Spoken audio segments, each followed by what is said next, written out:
इस क्वेश्चन में कहा गया है let the function f takes r to r be defined by this whole equation, then the number of solutions of fx equal 0 in r is you have to fill in the blank। ये वाला question करने में इस concept का use किया जाएगा कि यदि कोई फंक्शन कॉन्टिन्यूस और स्ट्रिक्टली इंक्रीजिंग है तो उसके ज्यादा से ज्यादा एक रियल रूट होगा। मेरा वाला है कि यदि कोई फंक्शन स्ट्रिक्टली इंक्रीजिंग और कॉन्टिन्यूस है उसका एक रूट होगा या नो रियल रूट होगा। एक से ज्यादा रियल रूट तो हो ही नहीं सकता।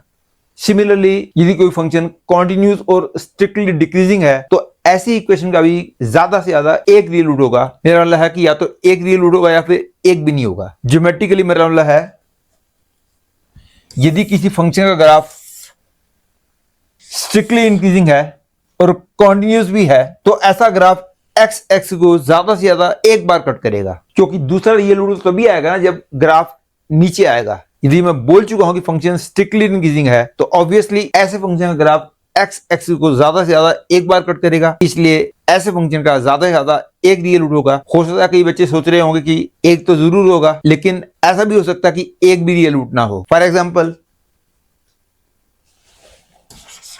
y equal to e to power x,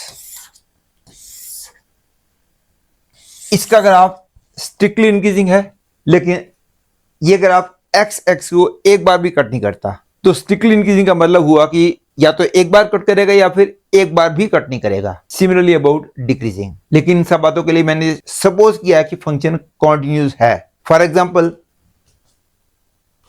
y equal to 10x is clearly strictly increasing, क्योंकि dy by dx is secant square x which is sure to be greater than 0। लेकिन हम जानते हैं कि 10x का ग्राफ x एक्सिस को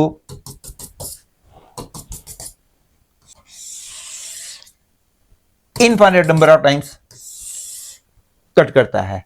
तो याद रखने वाला कॉन्सेप्ट ये हो गया कि फंक्शन कॉन्टिन्यूस भी हो, स्ट्रिक्टली इंक्रीजिंग फंक्शन भी हो, तो ऐसी इक्वेशन का ज्यादा से ज्यादा एक रियल रूट होगा। और इन्हीं बातों को मैं क्वेश्चन में यूज करूंगा। In this question fx equal 0 means this whole equal 0। यदि मैं इसको इक्वल 0 लिखता हूं तो क्लियरली ये और ये तो कॉमन आ जाएगा। तो आई विल गेट x बार 2023 प्लस 2024 x प्लस 2025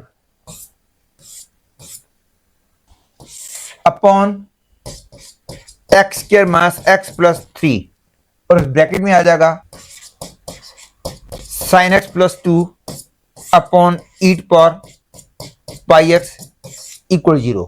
क्लियरली ये तो 0 हो नहीं सकता।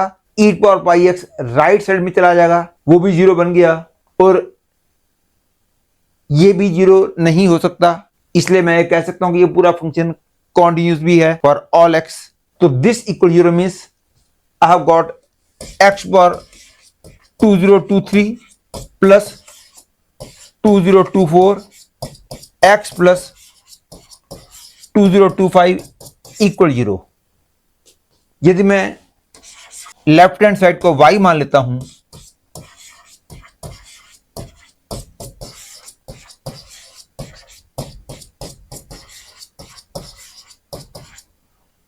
तो clearly dy by dx will be equal to 2023 x bar 2022 plus 2024, and this is clearly positive for all values of x, क्योंकि x की इवन पावर है। इसका मतलब ये वाला फंक्शन स्ट्रिक्टली इंक्रीजिंग है।